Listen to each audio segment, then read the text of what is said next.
우리의 신앙생활 속에서 가장 신앙생활을 잘할 수 있게 할 수 있는 기본적인 단어가, 용어가 은혜라고 하는 것입니다. 우리는 하나님의 은혜를 말합니다. 또 하나님의 은혜를 받는다 이렇게 말합니다. 또 이번 기회에 은혜를 많이 받읍시다 이런 얘기도 우리가 합니다. 제가 와서 여러분 찬양하고 기도하고 또 모습을 보니까 이미 은혜를 다 많이 받으셔서 제가 별로 여러분들에게 드릴 은혜가 없는 것 같습니다. 오히려 여러분들이 가지고 있고 받고 있는 은혜를 내가 깨트리고 가면 어떡하나 하는 생각이 좀 듭니다. 제가 이제 여러분들에게 말씀드리려고 하는 것은 그 은혜의 삶이 우리의 삶 속에서 어떻게 계속 유지되고 은혜의 삶을 통해서 은혜의 역사가 일어날 수 있겠는가 하는 것입니다. 성경은 66권입니다. 잘 아시죠? 성경이 우리에게 가르치고 있는 것을 여러 가지로 얘기할 수 있습니다. 그런데 아주 단도직입적으로 함축적으로 해서 말씀을 드리면 성경은 우리에게 두 가지를 가르쳐 줍니다.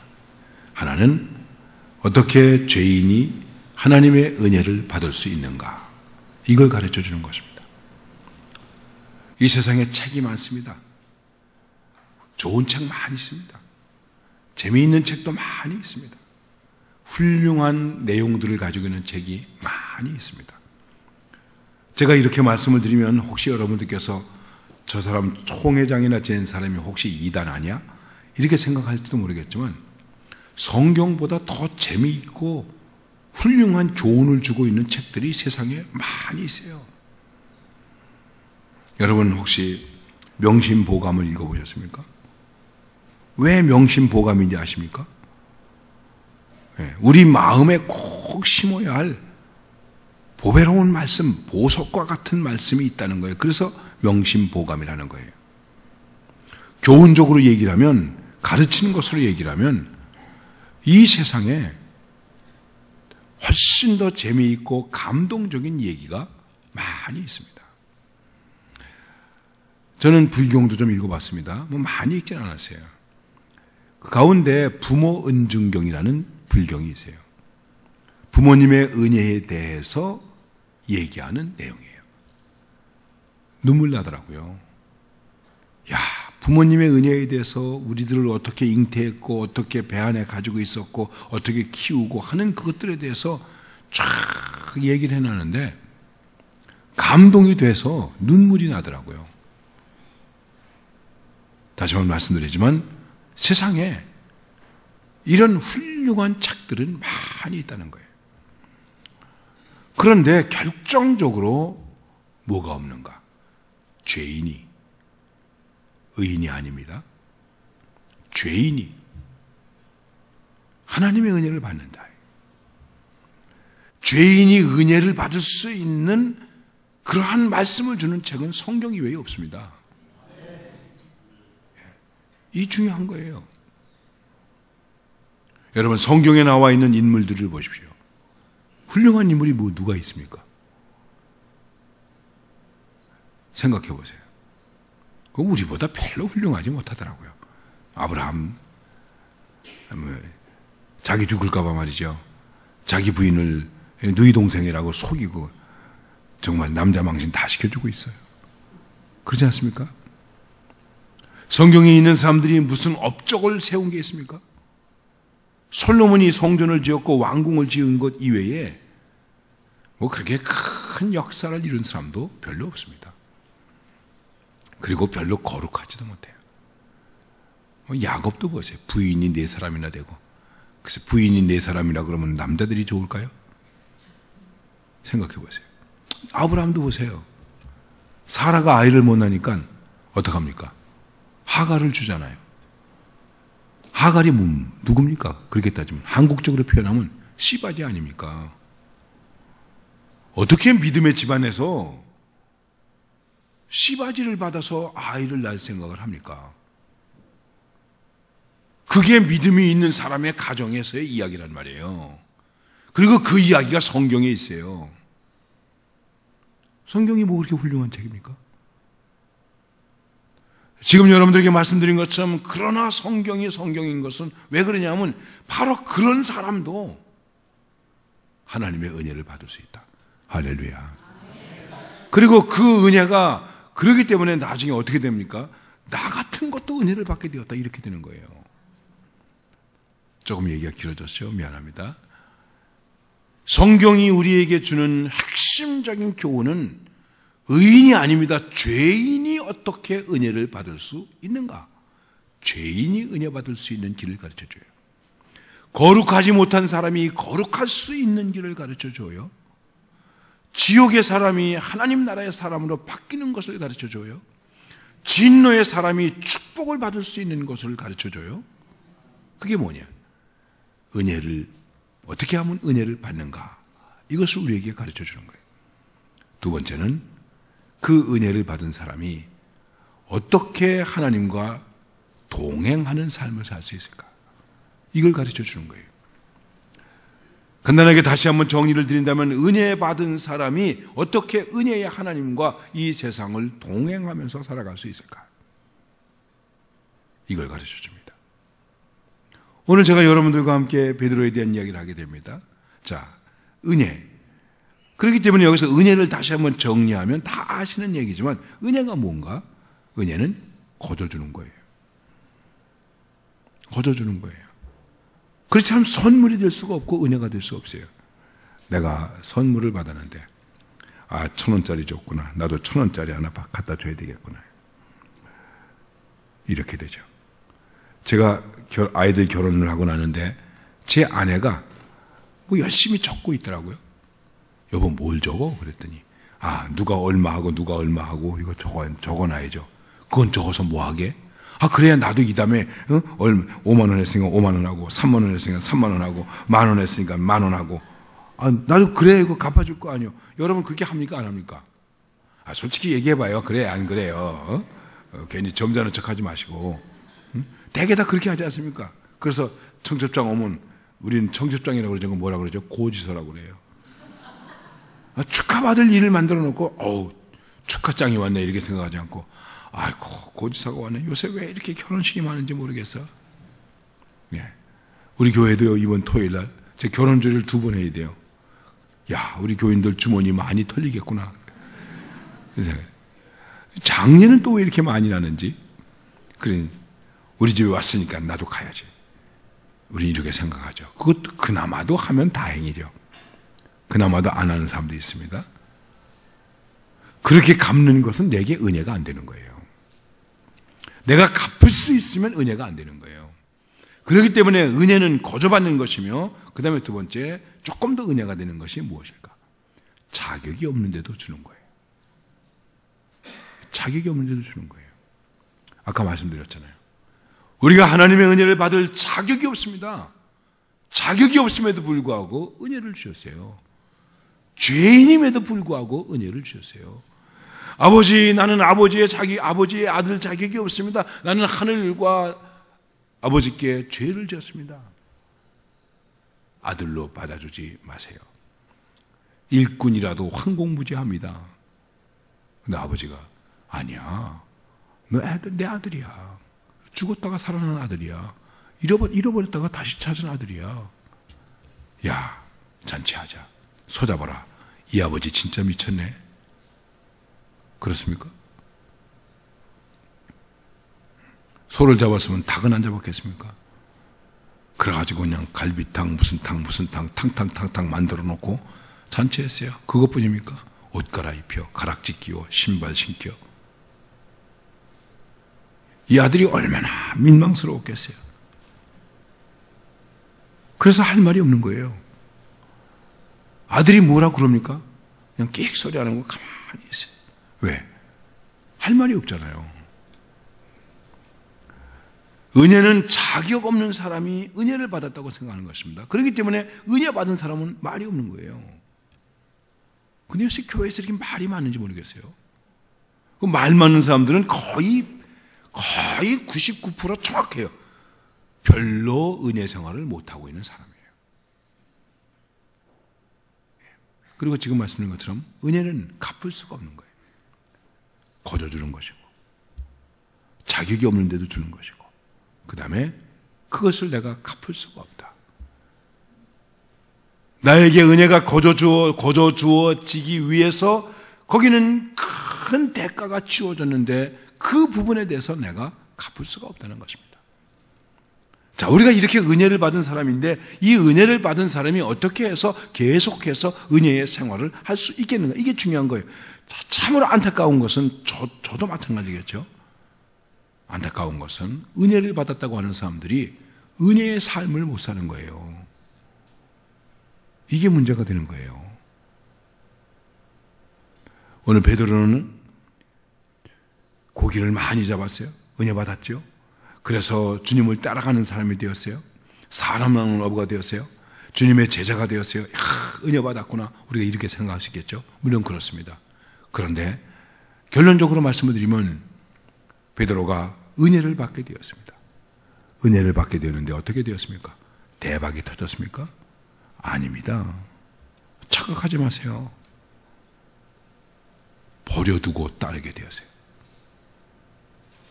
배를 버려두고 그물을 버려두고 심지어 다른 형제들은 아버지를 버려두고 주님을 따라가게 됐어요. 이게 은혜의 생활이에요. 여러분과 제가 하나님 앞에서 은혜의 생활을 한다고 했을 때 그 은혜의 생활이 대박이 터지는 겁니까? 형통하는 겁니까? 승진하는 겁니까? 출세하는 겁니까? 높아지는 것입니까? 돈 많아지는 겁니까? 부자 되는 겁니까? 여러분 정신 차립시다. 예수 안 믿는 사람들이 부자가 더 많아요. 이병철 씨 생각, 이건희 씨 아버지 잘 둬서 부자가 됐더니 이재용 씨는 또 그 아버지 부자 돼서 또 자기도 부자가 됐어. 예수 믿습니까? 근데 그 사람들 비난하려고 하는 얘기 아니에요. 예수 안 믿어요. 하나님 알지도 못해요. 그리고 은근히 불교 쪽에다 돈 꽤 갖다 줘요. 그만큼 돈 벌 수 있어요. 정주영 씨는 기독교에 대해서 상당히 호감적이었어요. 생각을 해보세요. 우리가 주님을 믿는다고 하는 믿음 속에서 하나님의 은혜를 받은 사람들이 과연 우리의 신앙생활 속에서 은혜의 삶을 사는 것은 어떤 것일까? 어떻게 해서 은혜의 삶을 살 수 있을까? 은혜의 삶을 계속해서 살아가기 위해서 우리에게 필요한 것은 무엇일까? 오늘 그런 측면에서 말씀을 여러분들과 함께 보려고 합니다. 자, 성경을 한번 보세요. 오늘 같이 읽었죠? 다 같이 읽어보십시다. 제가 아멘 할 때까지 읽읍시다. 시작. 무리가 몰려와서 하나님의 말씀을 들을새 예수는 게네사렛 호숫가에 서서 호숫가에 배 두 척이 있는 것을 보시니 어부들은 배에서 나와서 그물을 씻는지라. 예수께서 한 배에 오르시니 그 배는 시몬의 배라. 육지에서 조금 떼기를 청하시고 앉으사 배에서 무리를 가르치시더니 아멘. 우리가 은혜 생활을 잘 할 수 있는 가장 기본적인 것은 무엇일까? 다 아시는 얘기예요. 지금 예수님께서 베드로에게 왔어요. 그리고 베드로에게 말씀하십니다. 이 배를 조금 띄워달라 청하시게 되었습니다. 간단해요. 은혜 생활을 할 수 있는 가장 기본적인 것은 청한 것을 들어줄 수 있어야 돼요. 예수님이 그냥 와서 무조건 배를 탔겠습니까? 예수님과 베드로 사이가 안면이 있는지 없는지는 우리가 이 성경만 가지고는 이해하기 어렵지만은 다른 복음서의 말씀과 비교해서 얘기해 보면 예수님과 베드로 사이에는 좀 안면은 있었던 것으로 볼 수 있습니다. 왜냐하면 예수님을 따라다니기도 했거든요. 미안합니다. 세례 요한을 따라다니기도 했었거든요.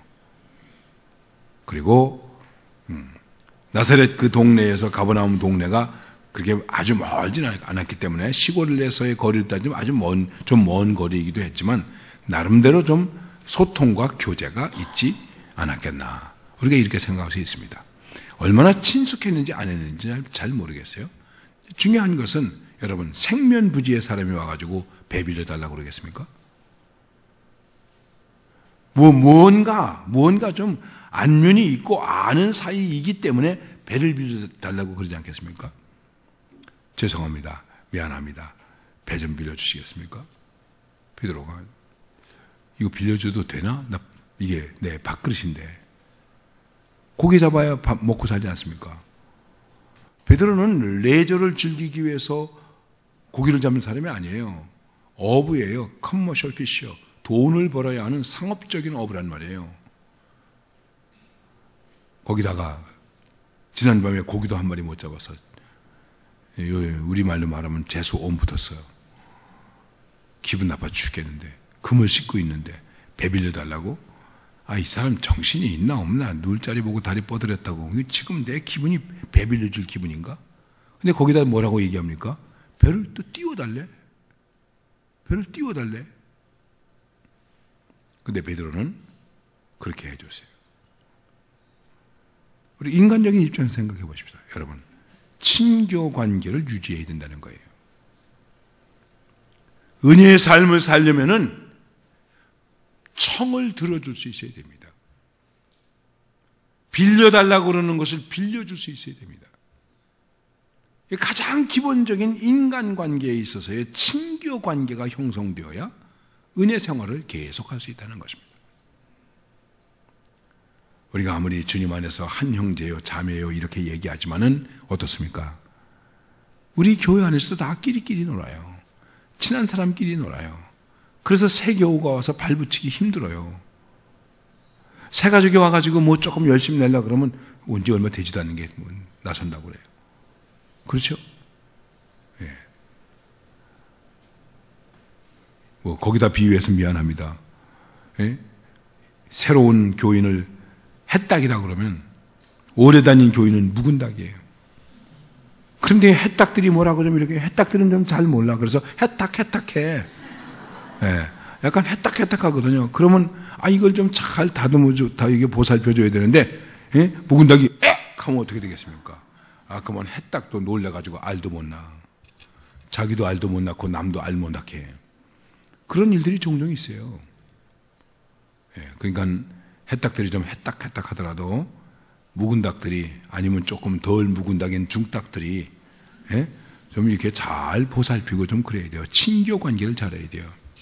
여러분, 교인들이 싸우는데 여러분 초대교회가 문제가 생겼거든요. 선교 때문에 그런 것도 아니고 교리 때문에 그런 것도 아니고 신학 때문에 그런 것도 아니고 왜 식사 때 우리 밥 안 주냐? 이거 가지고 문제가 생긴 거예요. 나 어떤 집사가 삐져가지고 왜 삐졌나 그랬더니 간식 먹을 때 저들끼리만 먹고 자기 안 줬대. 그래가지고 삐지는 거예요. 우리 속담이 맞아요. 한술밥에 눈물 난다고. 하고 빵 한 조각 떼 먹었으면 떼줬으면 괜찮았을 텐데 그것 때문에 그런 경우가 많아요. 우리가 생각할 때 아무것도 아닌 것 같은데 그런 일들이 많이 있습니다. 그러니까 은혜생활 교회 안에서도 잘 하려면 우선적으로 뭘 해야 되는가? 서로 친교 관계를 잘 유지해야 돼요. 그리고 그 다음에 오늘 말씀에서 보니까 이렇게 말씀하고 있습니다. 2절 하반절에 보니까 그물을 씻는지라. 그물을 씻고 있었다. 그물을 씻었다는 말씀하고 있어요. 이 그물은 어떤 그물입니까? 실패한 그물이에요. 밤새도록 고기를 잡지 못한 그물이에요. 찢어진 그물이에요. 구멍난 그물이에요. 문제가 있는 그물이에요. 이거를 씻어야 됩니다. 만일 이것을 씻지 않았으면 상식적으로 생각을 해도 깊은 데로 가서 그물을 던지라 그랬을 때 그물을 던질 수가 없게 돼요. 우리가 하나님 앞에서나 사람 앞에서나 은혜의 생활을 계속하려면 그물을 씻는 작업을 잘해야 돼요. 이게 뭐겠습니까? 실패한 것, 상처받은 것, 아픈 것, 한 맺힌 것, 섭섭한 것 이런 거를 빨리빨리 씻어버릴 수 있어야 돼요. 사람의 마음을 표현하는 말 가운데 여러 가지 말이 있어요. 뭐 기도하는 마음이 있어요. 생각하는 마음이 있어요. 사랑하는 마음이 있어요. 먹고 싶은 마음이 있어요. 주고 싶은 마음이 있어요. 옛날에 아이스크림 선전할 때 그랬어요. 먹고 싶은 마음, 주고 싶은 마음 그랬어요. 사랑하는 마음이 있어요. 사모하는 마음이 있어요. 그런데 중요한 마음이 필요합니다. 그게 뭘까요?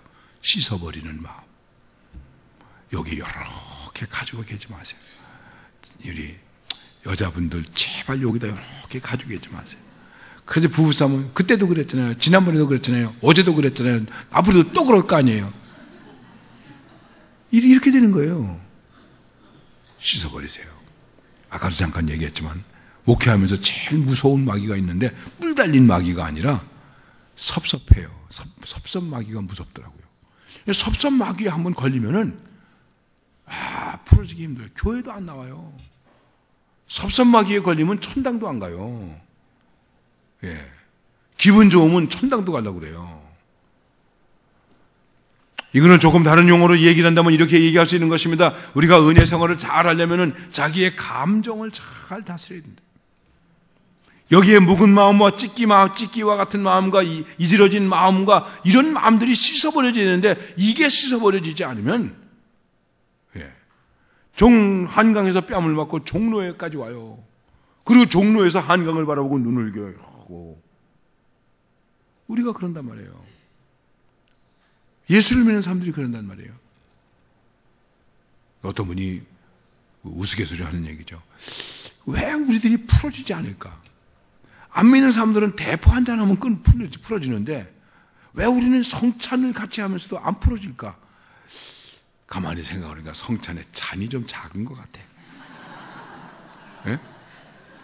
우리도 좀 큰 걸로 만들어가지고 한번 시원하게 예수님을 위하여 그리고 한번 탁 마시고 이러면 좀 되지 않을까? 또 여러분 혹시 총회장이나 한 사람이 무슨 저런 얘기나 하고 있어? 이렇게 또 오해는 하지 마시고 저도 하도 답답해서 그러는 거예요.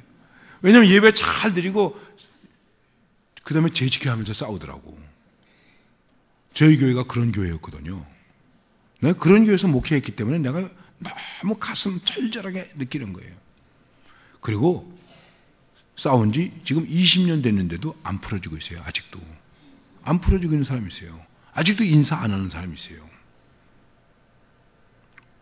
제가 설교가 부족한 것인지 성령의 감동이 부족한 것인지 하기야 시험은 성령도 꼼짝 못 하신다고 그런 말이 있으면 농담도 합니다만은 그래요. 안 풀어지고 있는 거예요. 왜 예배 잘 드렸는데 예배 드릴 때 분명히 내가 설교할 때 아멘 아멘 그랬는데 아니 왜 재직회 할 때 싸울까? 가만히 생각을 해봤어요. 그랬더니 예배 드려서 은혜 받아가지고 힘 얻어가지고 싸우는구나. 네? 우리는 말씀을 듣고 힘 얻어서 은혜 생활하는 것이 아니라 은혜 받은 힘 가지고 싸우는 거예요. 이건 누구도 못 말려요. 아무도 못 말려요. 이게 다른 말로 말하면 감정의 문제고 조금 다른 말로 하면 기분의 문제예요. 여러분 우리가 기억해야 될 일이 있습니다. 그게 뭘까요? 사람은 누구도 예외 없이 반드시 누구에겐가 상처를 주게 되어 있습니다. 상처 받으셨습니까? 상처를 받게 되어 있습니다. 두 가지에서 우리는 자유로울 수가 없어요. 여러분 상처를 많이 받으셨습니까? 나도 상처 줬어요. 상처 안 줬습니까? 다시 한번 말씀드리죠. 사람은 예외 없이 누구든지 인간은 인간에게 상처를 주게 되어 있고 인간은 인간으로부터 상처를 받게 되어 있다. 그런데 그 상처를 누가 주는가? 왜 상처가 되는가? 왜 상처가 아픈가? 가까운 사람이 상처 주거든요. 상처는 멀리 있는 사람이 주지 않아요. 가까운 사람이 상처를 줘요. 부모가 자식에게, 자식이 부모에게, 남편이 아내에게, 아내가 남편에게. 다윗은 상처 많이 받은 사람이에요. 다윗을 죽이려고 쫓아다닌 사람, 대표적인 사람이 두 사람이 있었어요. 그 한 사람이 사울이에요. 사울이 누굽니까? 장인이에요, 장인. 장인이 사위를 죽이려고 쫓아다닌 거예요. 그 다음에 그의 인생 말년에 그를 죽이려고 쫓아다닌 사람이 있습니다. 누굽니까? 아들 압살롬 아닙니까? 내일 모레 제가 얘기할 거예요. 압살롬 아닙니까? 가까운 사람이 상처를 주는 거예요. 상처를 받고 나서 어머 그럴 수가 저 인간이 내가 어떻게 해줬는데 이렇게 되는 거예요. 여러분 저 인간이 어떻게 해줬는데 아무리 쓰리고 아파도 일단 내가 상처를 받았다고 생각하면 그거를 빨리 씻어버려야 됩니다.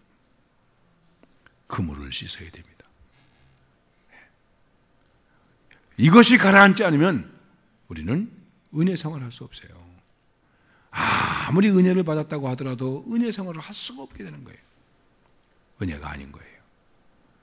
우리의 감정으로 생각할 때도 이런 일들이 너무나 많다는 거예요. 자, 그리고 그 다음에 보십시다.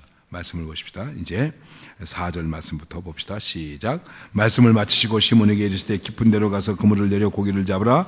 시몬이 대답하여 이르되 선생님 우리들이 밤이 새도록 수고하였을 때 잡은 것이 없지만은 말씀에 의지하여 내가 그물을 내리리이다 하고. 자, 복습해 봅시다. 우리가 은혜 생활하려면 첫째 뭘 해야 된다고요? 친교를 잘해야 된다. 과자도 잘 나눠 잡수고 커피도 잘 나눠 잡수시고 가끔 식사도 하고 그러세요. 두 번째는 감정을 잘 다스려야 된다. 그물을 잘 씻어야 된다. 세 번째 이렇게 말합니다. 밤이 맞도록 밤이 새도록 수고했습니다. 잡은 것이 없지만. 자, 오늘 제가 베드로의 입장에서 은혜 생활을 하는 것을 중심으로 그런 측면에서 말씀을 드린다고 했기 때문에 세 번째는 무엇인가? 수고할 수 있어야 된다. 잘 안 되는 것 같지만, 잡히지 않지만, 풀어지지 않지만, 되는 것 같지 않지만은 우리는 어떻게 됩니까? 계속해서 수고해야 돼요. 자, 그물을 던집니다. 한 번 던지고, 두 번 던지고, 세 번 던지고, 네 번 던지고. 베드로의 동생 안드레가 형님 오늘 밤 틀렸다. 이거 이렇게 안 잡히는 거 생전 이런 적이 우리 없지 않아요? 이거 이렇게 안 잡힐 수가 있어요? 아니 누가 벌써 다 잡아간 거야? 이거 어떻게 된 거야 이거? 그만둡시다. 아니야 그래도 어떤 그물에 걸릴지 모르잖아. 또 던지자. 또 던지고 또 던지고. 근데 어떻게 됐습니까? 날이 밝아왔어요. 그것 봐요 형님. 아유 진작에 나가서 쓰면 잠이라도 잤지. 이게 뭐냐고. 나와가지고 그물을 씻고 있죠. 투덜투덜 대면서 아이씨 이게 뭐야 씨. 예. 그러지 않았겠습니까? 그런데 베드로의 훌륭한 점은 뭘까? 그래도 수고했다. 밤이 맞도록 수고했다. 우리가 은혜 생활을 하려면은 수고할 수 있어야 돼요. 땀 흘릴 수 있어야 돼요. 무릎 꿇을 수 있어야 돼요. 부르짖어 기도할 수 있어야 돼요. 가만히 앉아가지고 되겠습니까? 한번 생각해 보세요. 하나님의 은혜는 우리에게 거저오는 것이지만 그러나 수고해야 돼요. 여러분들 집에서 여기까지 오는 수고가 있어야 되잖아요. 교회에서 예배 드릴 때 기도할 때 보면 장로님들은 저보다 마음이 넓으셔가지고 이렇게 기도하시더라고요. 하나님 아버지 오늘 온 사람이나 안 온 사람이나 다 은혜 받게 해주옵소서. 아주 넓은 마음으로 기도하세요. 그럼 또 교인들은 아멘 그래요. 나는 저 뒤에 앉았다가 노멘. 주님 안 됩니다. 저는 속이 좁아서 안 됩니다. 왜냐하면 온 사람과 안 온 사람이 어떻게 은혜를 같이 받을 수 있습니까? 같이 받을 수 있습니까? 아, 마음이 넓으시네. 감사합니다. 네, 감사합니다. 네. 그래도 마음이 넓으시네요. 네. 그러나 그렇지 않죠. 두세 사람이라도 주님의 이름으로 모이는 힘씀과 애씀과 수고와 땀 흘림이 있어야 돼요. 여러분 은혜 생활을 하려면 수고해야 돼요. 가서 밥도 돈도 내 돈도 좀 써야 되고 또 아기도 봐줘야 되고 뭣도 해줘야 되고 내가 땀 흘리고 수고해야 돼요. 여러분 한 사람 교회로 인도하려면 내가 얼마나 수고하고 땀 흘려야 돼요. 어떤 때는 마음속으로 그런 생각이 들 때 있어요. 아 더럽고 치사해서 그만두고 싶다. 그러나 이거 어떡합니까? 이 영혼 구해야지. 그리고 우리가 애쓰고 땀 흘리지 않습니까? 수고하지 않습니까? 이름 적고 기도하고 이름 부르며 기도하고 눈물 흘리며 기도하고 그러지 않습니까? 옛날에는 부흥회를 오랫도록 했어요. 그러면 부흥 강사님이 이렇게 말씀하시더라고요. 목요일날 새벽에 큰 은혜가 내립니다. 아니 이왕이면 오늘 저녁에 주시지. 아니 오늘 저녁에 왔는데 오늘 저녁에 주시지. 왜 목요일날 새벽이라고 그래? 저는 여러분들한테 뭐라고 말해야 되겠습니까? 수요일날 저녁에 큰 은혜가 내립니다. 저는 이렇게 얘기를 해야 돼요. 그렇죠? 네.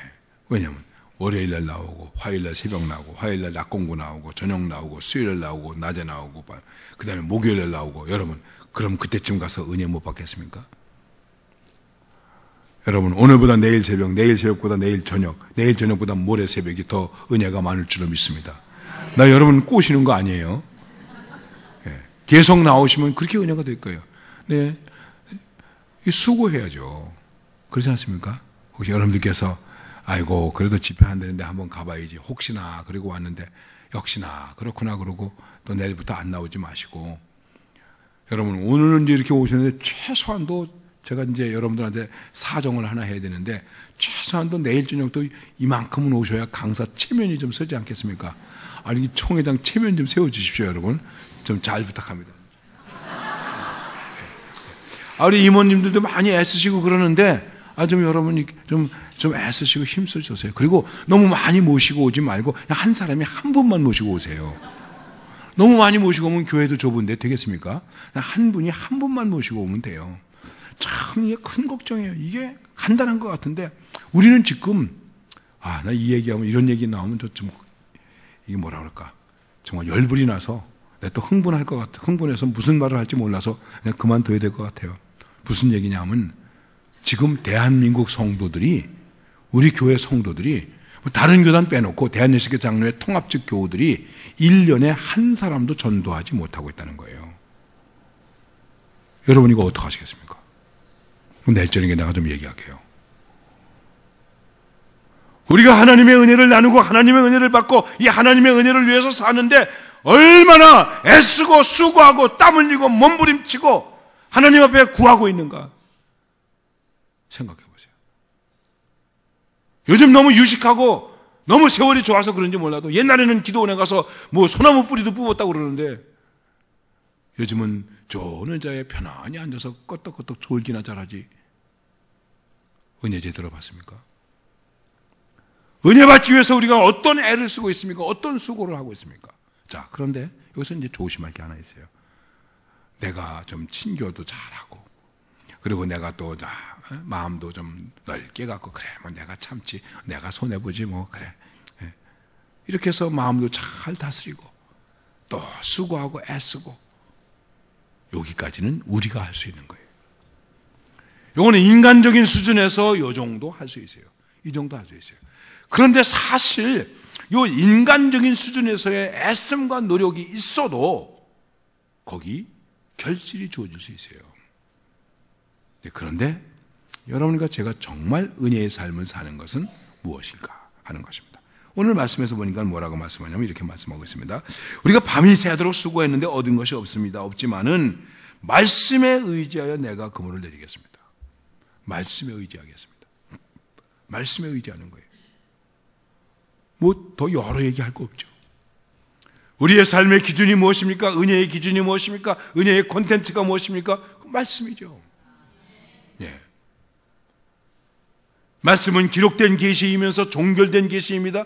그리고 우리가 이것을 선포하는 계시를 설교라고 말하는 거예요. 그리고 이것을 보면서 함께 동참하는 계시를 성찬이라고 말하는 거예요. 그런데 다른 것이 있다고 하는 건 그 이단이에요. 안식교?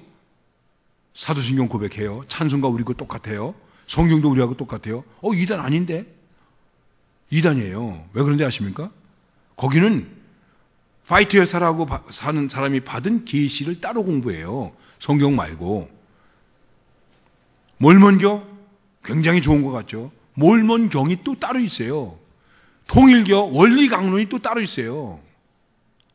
아니에요. 우리 개신교는 성경 66권을 주님께서 우리에게 주신 성령의 감동으로 주신 계시이면서 기록된 계시이며 종결된 계시라고 보는 것입니다. 이거 말고 다른 계시가 그건 자기가 개인적으로 꿈꾸다 봤든 뭐 기도하다 봤든 그건 자기 개인적인 계시이지 그건 절대로 공적인 계시가 아니에요. 여러분 거기에 현혹되지 마세요. 많은 사람들이 내가 꿈에 당신 얼굴을 봤는데 봤으면 봤지 뭐. 그런 거 넘어가지 마세요, 여러분. 정말입니다. 예, 그것이 뭔가 말씀이라는 것이죠. 우리 잘 다 아시잖아요. 주님 말씀하시면 내가 나아가리다. 주님 말씀하시면 내가 멈춰서리이다. 여러분과 제가 하나님 앞에서 사는 것 가운데 가장 핵심적인 것은 주님이 말씀하셨기 때문에 나는 하는 것입니다. 이게 분명해야 돼요. 그리고 그렇게 하셔야 됩니다. 이제 우리 그렇게 생각하지 않아요. 목사님 텔레비에서 그러는데요. 텔레비에서 그러는데요. 아무개 박사가 그러는데요. 뭐 그러는데요. 이렇게 생각해요. 목사님 성경에서 그러는데요. 제가 성경을 읽다가 은혜를 받았는데요. 설교 말씀을 듣다가 깨달았는데요. 그래서 제가 이렇게 합니다. 이게 얼마나 있습니까, 여러분? 이런 간증이 살아있어야 은혜가 있는 것 아니겠습니까?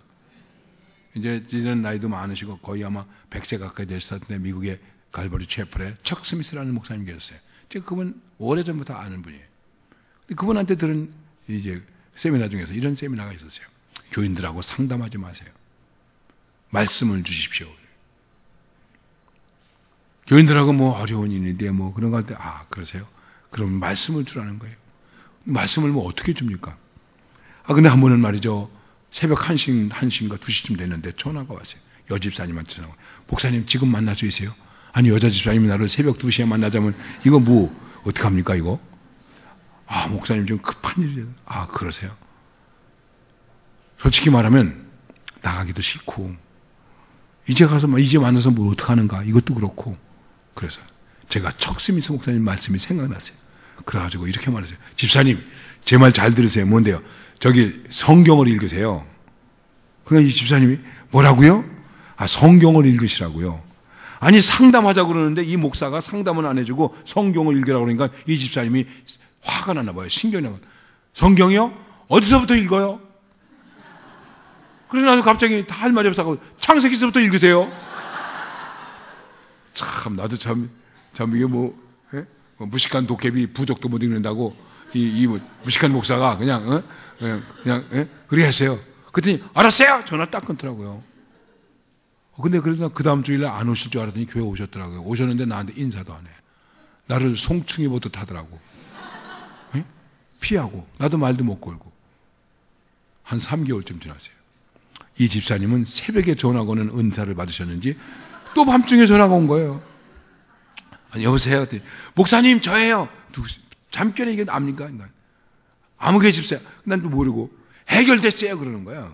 그냥 그래서 뭐가요? 그걸 어떻게 기억합니까? 뭐가요? 그랬더니 제가 석 달 전에 상담하겠다고 그랬더니 예 그랬죠. 근데 해결됐습니다. 어떻게 해결됐어요? 목사님이 성경 읽으라 그래가지고 성경 읽다가 해결됐어요. 사무엘상을 읽다가 해결됐어요. 나는 그냥 죄송합니다. 나는 아무렇게나 했는데 나는 그냥 귀찮아 했는데 말씀이 역사해서 그 집사님의 문제를 해결한 거예요. 그러면 물어봅시다. 여러분은 성경 어디를 읽다가 문제가 해결됐습니까? 여러분의 문제가 고민하는 문제가 아픈 문제가 해결되지 않는 문제가 앞이 가로막힌 문제가 어느 말씀을 듣고 해결됐습니까? 말씀을 듣고 해결한 적이 있습니까? 이 말씀 때문에 내가 해결됐습니다. 이 말씀 때문에 기쁨을 갖게 되었습니다. 이 말씀 때문에 치유가 일어났습니다. 이 말씀 때문에 능력이 되었습니다. 이 말씀 때문에 위로가 되었습니다. 그 말씀이 있습니까? 이쪽은 별로 아멘 소리가 없네요. 없습니까? 그럼 아멘 하시겠습니까? 이게 있어야 되잖아요. 그게 진짜 은혜예요. 여기는 은혜의 깊은 자리예요. 성경이 뭐라고 말합니까? 아브라함이 갈 때에 갈 바를 알지 못했다. 그러나 말씀에 의지하여 갔다. 나는 갈 바를 모릅니다. 나는 할 줄을 모릅니다. 어떻게 좋을지 모르겠습니다. 그러나 말씀을 의지하여 갑니다. 말씀해 주세요. 이번에도 주님 말씀해 주세요. 한마디로도 말씀해 주세요. 한 단어로도 말씀해 주세요. 그 말씀이 내게 등불이 되게 해주세요. 말씀이 등불이 되면 어둠은 물러가고 공허는 물러가고 혼돈은 물러가고 흑암은 물러가고 우리 앞에 따뜻함과 우아함과 밝음과 은혜의 빛이 넘칠 줄로 믿습니다. 그래서 우리는 말씀이 내 은혜의 삶의 기본이 되어야 된다는 거예요. 자, 성경을 보세요. 여러분 이렇게 말씀하고 있습니다. 6절서부터 7절까지 읽읍시다. 다 같이 시작. 그렇게 하니 고기를 잡은 것이 심히 많아 그물이 찢어지는지라. 이에 다른 배에 있는 동무들과 손짓하여 와서 도와달라 하니 그들이 와서 2배의 채움에 잠기게 되었더라. 아멘. 그렇게 하니가 뭡니까? 말씀에 의지하여 그물을 내리니, 말씀을 의지하니, 말씀대로 하니 고기를 잡은 것이 심히 많아 그물이 찢어지는지라. 다른 배에 있는 동무들에게 손짓하여 와서 도와달라 하니 그들이 와서 2배의 채움에 잠기게 되었더라. 이게 뭐겠습니까? 은혜는 받으면 나누는 거예요. 그게 은혜의 삶이에요. 그런데 중요한 것은 은혜 받은 사람만이 은혜를 나눌 수 있다. 고기를 잡은 사람만이 고기를 나눠줄 수 있는 거예요. 떡을 가지고 있는 사람만이 떡을 주는 거예요. 그렇기 때문에 주님께서 너희가 먹을 걸 줘.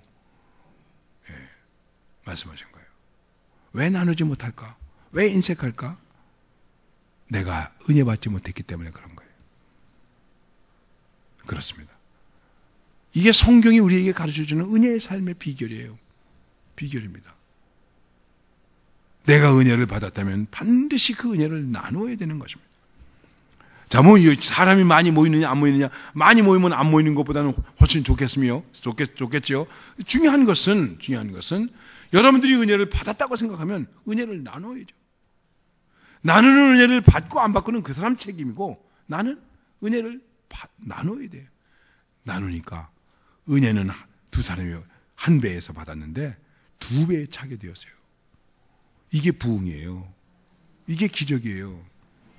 은혜는 한 사람이 받는데 두 사람에게 채울 수 있어요.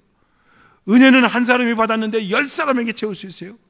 은혜는 한 사람이었는데 100사람에게도 채울 수 있어요. 은혜는 보리떡이었는데 5개였는데 5,000명이 채워졌어요. 그래서 12바구니가 남았어요. 여러분, 교회 부흥이 안 된다고요? 아닙니다. 왜 교회 부흥이 안 될까요? 은혜를 나누지 못하기 때문에 그런 거예요. 네. 우리 동성교회는 성장하는 교회 상을 받았습니다. 예. 은혜를 많이 나누시는 것 같아요. 여러분, 은혜를 나눠야 돼요. 나눠야 돼요. 그러면 은혜의 삶이 계속되는 거예요. 은혜의 삶이 확장되는 거예요. 은혜의 삶이 넓어지는 거예요. 은혜의 삶이 높아지는 거예요. 은혜의 삶이 깊어지는 거예요. 은혜의 삶이 길어지는 거예요. 계속되는 거예요. 오늘 이러한 은혜가 우리 가운데 있기를 주의 이름으로 축원합니다. 그 다음에 말씀 이제 보면 이렇게 말씀하고 있습니다. 자, 7절, 8절을 보십시다. 다 같이 보겠습니다. 이에 다른 배에 있는 동무들에게 손짓하여 와서 도와달라 하니 그들이 와서 2배의 채움에 잠기게 되었더라. 시몬 베드로가 이를 보고 예수의 무릎 아래에 엎드려 이르되 주여 나를 떠나소서 나는 죄인이로소이다 하니 자, 이제 말씀의 결론에 거의 왔습니다. 시몬 베드로가 이를 보고 그러니까는 고기를 가득하게 잡아서 2배에 잠긴 것을 봤어요. 요즘 말로 대박이 터진 거예요. 그렇죠? 와, 대박이로구나. 그리고 그는 어떻게 했습니까? 예수님의 무릎 아래에 엎드렸습니다.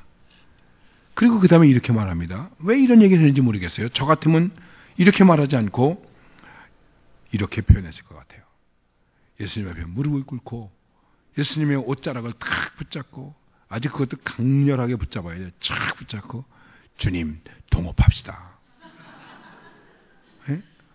아, 이거 지금 뭐 말씀 한마디로 이렇게 고기를 잡았는데 오늘은 동쪽으로 내일은 서쪽으로 남쪽으로 북쪽으로 가운데로 깊은 데로 얕은 데로 하여간 뭐 가장자리든 가운데든 갈릴리 호수에 고기가 씨가 마르든 말든 하여간 주님이 잡으라 그러면 잡아 걸어 여기다가 매운탕집도 만들고 수산협통조 만들어가지고 돈 벌어서 주님 하늘나라 천국 사역하는데 팍팍 지원해드리겠습니다. 저하고 동업합시다.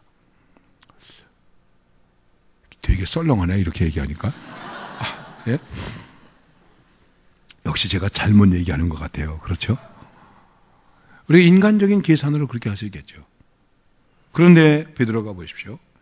이 베드로가 훌륭한 점은 이거예요. 시몬 베드로가 이를 보고 고기를 많이 잡은 거 2배에 잠기게 된 것을 보고 그는 고기가 있는 곳으로 달려가지 않았다. 지금도 말씀드렸지만 고기가 있는 쪽으로 얼마나 달려가고 싶었겠습니까? 왜? 이게 돈 아닙니까? 이게 땅 아닙니까? 이게 소유 아닙니까? 이게 자기의 만족 아닙니까? 이것이 세상에서 누리는 성공 아닙니까? 이를 보고 안 달려갈 수 있는 사람이 얼마나 있을까요? 돈을 보고 달려가지 않을 사람이 누가 있을까요? 성공을 보고 달려가지 않을 사람이 누가 있을까요? 떡을 보고 달려가지 않을 사람이 누가 있겠습니까? 천하 영광을 보고 달려가지 않을 사람이 누가 있겠습니까? 저도 이렇게 설교하고 있지만 달려가지 않는다고 보장 못해요. 주일날 그냥 간단하게 얘기해 봅시다. 주일날 예배 1시간 빠지고 10만 원 벌 수 있다면 교회 오시겠습니까? 10만 원 벌러 가시겠습니까? 깨놓고 얘기해 봐요. 우리는 이렇게 합리화시키겠죠. 아이 잠깐 가서 10만 원 벌어가지고 10,000원 11조 하면 훨씬 더 좋지. 하나님도 기뻐하실 거야. 우리는 이런 자기 합리에 빠질 수 있어요. 중요한 것은 베드로가 이를 보고 예수의 무릎 아래, 자, 잠깐 생각해 보십시다. 베드로가 고기를 보고 예수님을 보고 누굴 봤을까요? 자기를 보고. 과연 이것이냐 저것이냐. 예. 옛날 말에 돈을 따르자니 사랑이 울고 사랑을 따르자니 돈이 울고 주님을 따르자니 고기가 울고 고기를 따르자니 주님이 울고 나는 어떡할 것인가? 이리 갈까 저리 갈까 차라리 돌아갈까? 어떤 것이겠습니까? 생각을 해보세요. 그런데 베드로는 주님을 봤다는 거예요. 이게 무엇이겠습니까? 주님은 베드로는 고기를 보지 않고 영적인 것을 봤다는 거예요. 눈에 보이는 것을 보지 않고 보이지 않는 것을 봤다는 거예요. 땅을 보지 않고 하늘을 봤다는 거예요. 죽음을 보지 않고 영생을 봤다는 거예요. 이 나라를 보지 않고 저 나라 그 나라를 보았다는 거예요. 다시 한번 말씀드리면 결코 육적이지 않고 영적이었다는 거예요.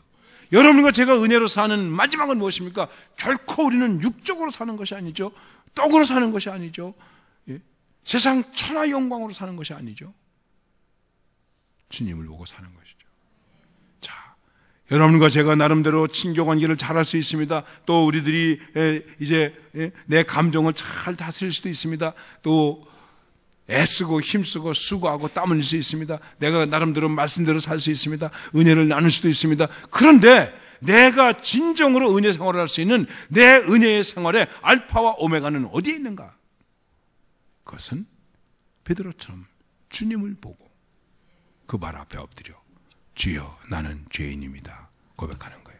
이게 뭘 말하는 걸까요? 중요한 거예요. 은혜를 받았는데 여전히 죄인입니까? 내가 십자가의 보혈로 은혜를 받았는데 여전히 죄인입니까? 주님을 믿어서 구원받은 사람이 되었는데 여전히 죄인입니까? 나는 죄인입니다. 이 고백이 무엇을 의미하는 것일까요? 이것은 간단한 것입니다. 주님, 나는 은혜를 받은 죄인입니다. 주님의 은혜가 없이는 지금도 존재할 수가 없습니다. 이걸 말하는 거예요. 우리가 하나님의 은혜를 한없이 받았습니다. 무한히 받았습니다. 그럼에도 불구하고 주님의 은혜가 아니면 나는 존재할 수 없는 그런 연약한 죄인입니다. 내가 죄인이 아니면 주님의 은혜가 필요가 없어요. 내가 죄인이 아니면 십자가의 은혜가 필요가 없어요. 내가 죄인이 아니면 부름이 의미가 없어요. 내가 죄인이 아니면 소명이 의미가 없는 거예요. 죄인이어야 십자가가 은혜가 있는 거예요. 아까 말씀드렸잖아요. 서두에서 주님은 내가 의인을 부르러 온 것이 아니라 죄인을 부르러 왔다. 여러분과 제가 의인이면 주님이 필요가 없는 거예요. 주님이 필요가 없는 거예요. 이것입니다. 하루 종일 밭에서 일한 하인이 종이 집에 왔습니다. 힘듭니다. 피곤합니다. 주인님 나 피곤해 죽겠어요. 밥 차려주세요. 그렇게 했다고 성경이 그렇게 한다고 말씀합니까? 아닙니다. 하루 종일 밭에서 일해서 피곤해 죽겠어. 그래도 어떻게 됩니까? 빨리 와서 손 씻고 발 씻고 그리고 밥 차려가지고 주인 앞에다 차려서 놔야 돼. 주인님 잡수세요. 얼마나 기다리셨습니까? 제가 조금 빨리 와서 잘 차려드렸어야 되는데 죄송합니다. 얼른 잡수세요. 그리고 물러서서 뭐라고 말해야죠? 저는 무익한 종입니다. 그리고도 저는 무익한 종입니다. 이게 종의 모습이에요. 우리가 은혜의 삶을 사는 은혜의 삶의 알파와 오메가는 여기에 있는 거예요. 내가 이런 것을 했습니다. 은혜를 받기 위해서 이런 일을 했습니다. 저런 일을 했습니다. 그러나 그럼에도 불구하고 나는 주님의 은혜가 아니면 존재할 수 없습니다. 이게 성경에 있는 인물의 고백이고 믿음의 사람들의 고백이고 바울의 고백이에요. 바울은 예수를 믿었죠. 회개했죠. 그래서 그는 이제 물론 그의 이름이 히브리식으로 부르면 사울이고 헬라식으로 부르면 바울이다 이렇게 말합니다. 그런데 어느 사도행전 쭉 읽다 보면은 사울이라고 하는 이름이 바울로 바뀌어져서 다시는 사울로 돌아가지 않습니다. 계속해서 바울은 계속해서 자기를 사울이라고 말하지 않고 바울이라고 말합니다. 물론 제가 생각해 본 것입니다. 왜 그랬을까요? 사울은 큰 자라는 뜻이야. 바울은 작은 자라는 뜻이에요. 바울은 큰 자예요. 사울 왕과 같이. 나름대로 왕손이에요. 왕손. 사울은 베냐민 족속이기 때문에 사울 왕의 후손이란 말이에요. 베냐민 족속이고 왕손이란 말이에요. 내가 지금 경주에서 목회하고 있는데 경주분들은 다 왕손들이에요. 김씨, 박씨, 예? 석씨 다 왕손들이에요. 그래가지고 지금도 그분들은 그 아주 왕손이라는 그 기질이 더 있어요. 이거 힘들더라고요. 사울이 그랬던 사람인데 예수 믿고 아니야. 나는 작은 자야. 난 바울이야. 넌 바울이야. 자기 좀 난 바울이야. 작은 자라는 것이죠. 근데 그가 감옥에서 에베소 교회 교인들에게 편지를 씁니다. 얼마나 고생 많이 했습니까? 얼마나 큰 사도입니까? 그런데 그는 자기 자신에 대해서 이렇게 말합니다. 나는 가장 작은 성도보다도 더 작은 자이다. 가장 보잘것없는 성도보다도 더 작다. 우리 목사님들, 동역자님들 계십니다. 우리 그런 생각 해본 적 있습니까? 내가 우리 교회에서 가장 작은 성도보다도 더 작은 사입니다. 우리 목회자가 그렇게 생각하십니까? 여러분은 그렇게 생각하시죠? 저는 그렇게 생각 안 해요. 우리가 그럴 만한 겸손이 있습니까? 생각해 보십시오. 내가 그래도 담임 목사인데, 내가 위임 목사인데, 그러지 않습니까? 목사를 알길 우리 이렇게 생각하기 쉽죠. 그럼 목사를 낮추어 보자고 이런 얘기하는 거 아니에요? 바울은 가장 적은 성도보다 더 적은 자다. 자, 이제 마지막 감옥에 갇혀서 순교될지 석방될지 모릅니다. 그래서 죽을 날을 기다리고 있습니다. 이제는 성자가 되었어요. 제가 바울이 마지막 죽었다고 하는 그 감옥에 가본 적이 있어요. 그리고 그 2000년 전 바울이 걸었다고 하는 길이 요만큼 남아있더라고요. 그거는 안 덮어놨어요. 그리고 쇠사슬로 이렇게 이제 경계선을 만들었어요. 제가 거길 가만히 내려다보다가 글쎄 2000년이 지났으니 이게 어땠을까 했지만은 거기 안내인한테 가이드한테 말했어요. 이 안에 한번 들어가 보면 안 될까요? 안 됩니다, 목사님. 아무도 못 들어갑니다. 지금은 아무도 없는데 잠깐만 좀 들어갔다 오면 안 될까요? 그 시간에 정말 이른 아침에 가가지고 없고 우리 교인들만 저 앞으로 갔어요. 그럼 목사님 잠깐만 얼른 빨리 들어갔다 나오세요. 제가 순간적으로 구두를 벗고 양말을 벗고 맨발로 거기 들어갔어요. 맨발로 들어가서 무릎을 꿇었어요. 물론 바울의 체온이 느껴지겠습니까? 그러나 그 2000년 전에 바울이 이 길을 가서 순교를 당했다고 하는 생각을 하니까 정말 걷잡을 수 없는 눈물이 쾅쾅쾅쾅 펄펄 쏟아지더라고요. 바울을 변절시키려고 일부러 그 가까운 감옥에다 바울을 가둬놓고 예수 믿는 사람들이 순교당하는 사형장으로 끌려가는 것을 바라보게 했대요. 그리고 거기서 예수 믿는 사람이 칼에 맞아 죽고 비명소리가 깍 들리고 그럼 바울이 주님 배반하라고. 근데 배반하지 않았어요. 그리고 결국은 끌려가서 거기서 순교를 당합니다. 바울의 목을 쳤습니다. 목이 땅에 떨어져서 3번 탁 뛰었습니다. 그 튄 자리에서 샘이 퐁퐁 쏟았다고 그래요. 그 기념교회가 있습니다. 물론 지금은 샘이 안 나고 있습니다. 그런 바울이에요. 내가 생각할 땐 내가 아무리 구두를 벗고 맨발로 거기 들어가더라도 내가 맨발로 뛰어가도 내가 바울을 닮을 수 있겠습니까? 제가 바울 같을 수 있겠습니까? 바울 같을 수 없죠. 근데 바울이 그때 믿음의 아들 디모데에게 그런 말 안 해도 돼요. 왜 바울이 그런 말을 했는지 모르겠어요. 그것도 믿음의 아들 디모데에게 얘기한 거예요. 새까만 후배, 아들과 같은 사람에게 뭐라고 말하냐면 이렇게 말하는 거예요. 내가 죄인 중에 괴순이라. 성자가 다 되었는데 나의 달려갈 길을 다 달리고 믿음을 지켰으니 의로우신 재판께서 내게 면류관을 주실 것이다. 나에게만 아니고 믿는 모든 자에게 주신다. 이런 승리의 노래를 부르고 있는 바울이 자기 믿음의 아들 디모데에게 내가 죄인 중에 괴순이라. 그 얘기는 무슨 얘기일까요? 바울의 고백 가운데 다 아시죠? 나의 나된 것은 하나님의 은혜라. 그러니까 나는 은혜가 아니면 존재할 수 없는 그런 존재다. 그게 은혜가 계속되는 거예요. 나는 하나님의 은혜가 아니면 잠깐도 존재할 수 없어. 물을 떠난 고기가 혹시 산다고 하더라도 주님을 떠난 나는 살 수가 없어. 주님의 은혜 안에서만 내가 살 수 있는 거야. 주님의 안에서만 내가 헤엄칠 수 있지. 주님의 은혜 안에서만 내가 생명을 유지할 수 있지. 은혜의 삶을 살 수 있지. 나는 죄인입니다. 주님, 나는 주님의 은혜로만 존재할 수 있습니다. 이게 은혜로 사는 거예요. 이거를 두 마디로 정리해 드릴게요. 다 아시는 얘기예요. 나 같은 죄인 살리신 주 은혜 놀라와. 믿습니까? 두 번째는 이제껏 내가 산 것도 주님의 은혜라. 할렐루야.